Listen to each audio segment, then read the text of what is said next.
आज हमारे फोकस और रेडार पर है RSWM लिमिटेड। जैसा मैंने बताया, ये कंपनी LNJ भीलवाड़ा ग्रुप की फ्लैगशिप कंपनी है और synthetic blended cotton speciality value added yarn बनाती है। RSWM फैब्रिक, डेनिम और ग्रीन पॉलिएस्टर फाइबर भी बनाते हैं। Company Africa, South East Asia, Europe, Middle East, USA सहित 80 से ज़्यादा देशों में अपने प्रोडक्ट्स एक्सपोर्ट करती है, तो बहुत बड़े एक्सपोर्टर भी हैं। फिलहाल लागत बढ़ने से कारोबार पर कितना असर हुआ है और आगे ग्लोबल टेंशन से एक्सपोर्ट पर कुछ इम्पैक्ट हुआ है या नहीं, ये जानने की कोशिश करेंगे। ट्रेंड्स और आगे डिमांड को लेकर क्या है कंपनी का रुख।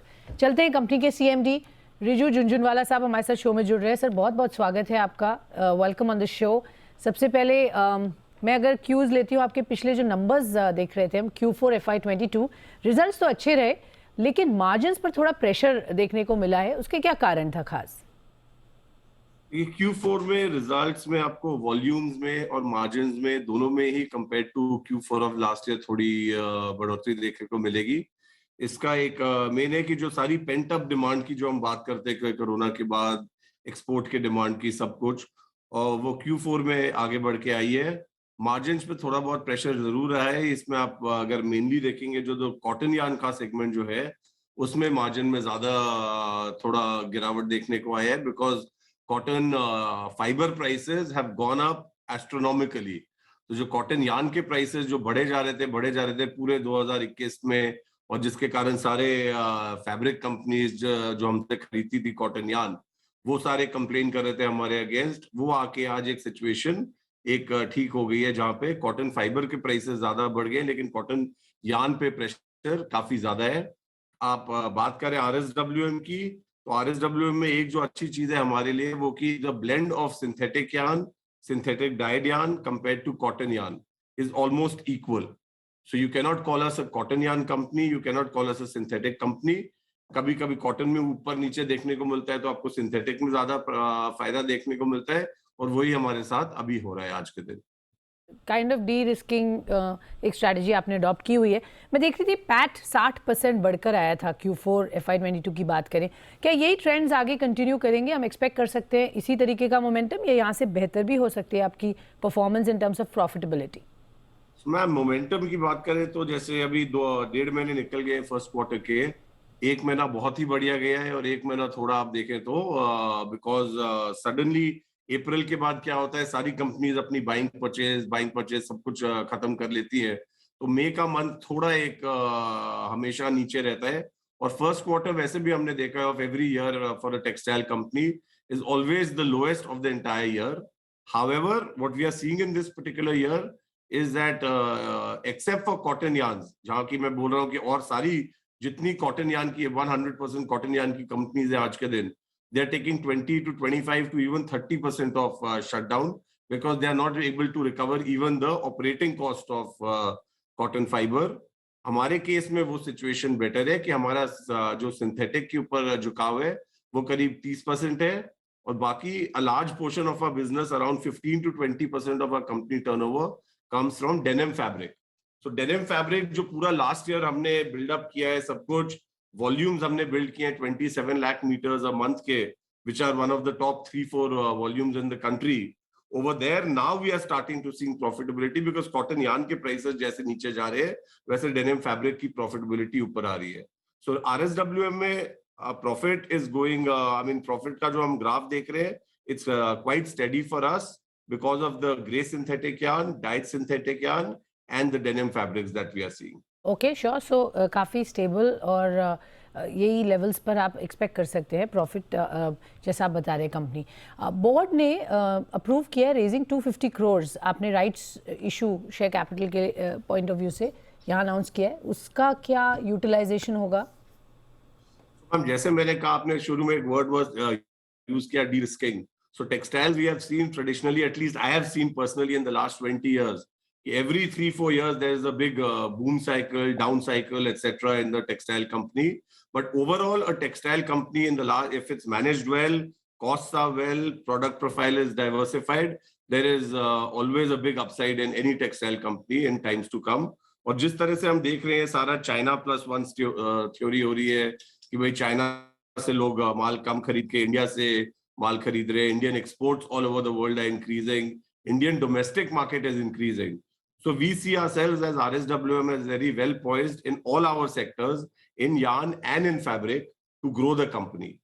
And we do not want a situation where the company should ever, because of anything happening, like a downturn happening or something unforeseen like Corona happening, ever getting into little bit of a pressure also. इसीलिए management ने decide किया है कि 250 करोड़ का rights issue लाने के लिए, in which everyone, right from the promoters to the small shareholders, everyone will bring in money at the same price. Company will be recapitalized by 250 crores. We will pay off some high cost loans that the company has, and we can also use this money for further expansions or acquisitions, because Sure. I believe in the next 2-3 years a lot of opportunities will come for expansions and acquisitions. Okay. तो आपने बहुत interesting बातें बताई कि उस ये जो money है इसका कहाँ यूटिलाइजेशन होगा. As you said that expansion एक ऑफ कोर्स एरिया है एक्विजिशन के पॉइंट ऑफ व्यू से, और थोड़ा सा हाई इंटरेस्ट लोन्स भी आप पे ऑफ करेंगे. मैं जानना चाहूँगी क्या पोजीशन होगी आपकी डेट की आफ्टर दिस, इस वक्त कितने कंफर्टेबल है, एंड ये जो कुशन 250 करोड़ आपको कितने टाइम पीरियड तक के लिए will help you, and would second round of fundraising की जरूरत जब तक ना पड़े? So second round of fundraising की जरूरत नहीं पड़नी चाहिए unless there is something very big on the table that we don't have right now. But let's say our debt equity ratio today is around 1.1, which will go down to 0.80.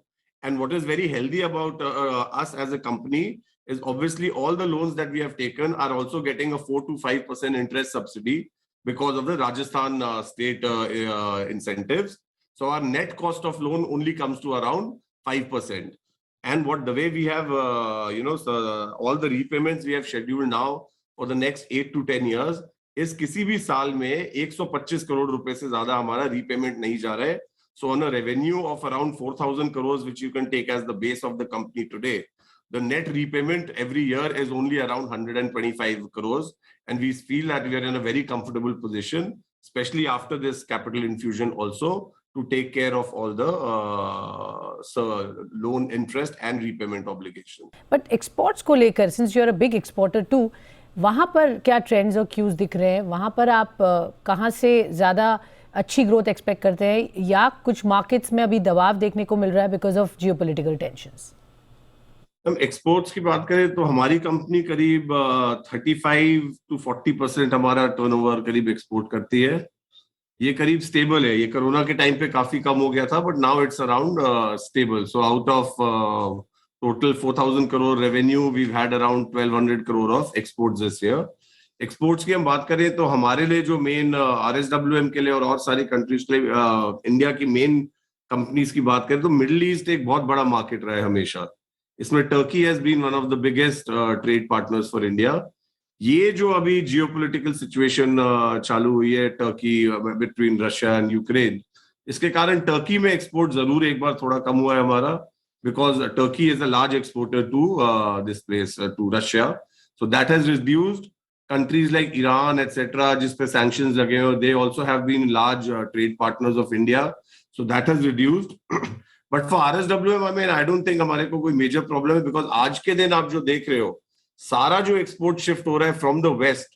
Earlier on, you used to go to Europe, USA to export directly. Now all the big companies, all the big brands of US, of Europe, whether it will be brands like IKEA, whether it will be for denim like brands like Levi's, H&M, Zara, they all have their buying offices over here in this part of the world. और export हम जहाँ भी करें, Bangladesh has become like a large export hub. So उसको आप domestic मान लो या export मान लो, a large part of our yarn is now going into countries like Vietnam, China also to some extent, Bangladesh, because a lot of fabric manufacturing and garment manufacturing is shifting to this part of the world. Okay. Garment manufacturing is really going down in the west and shifting over here. And India के अगर अंदर भी आप देखो तो large home textile companies are coming up now, which are our buyers. The product which is ultimately exported. Ji. So एक तरह से बहुत एक comfortable situation इंडिया के लिए आप मानो तो एक उत्पन्न हो रही है. Okay. कि आपका yarn business तो increase हो ही रहा है because of the domestic market. जी हाँ. Lot of people are wearing. And we are seeing a lot of shift somehow in the last 2 years.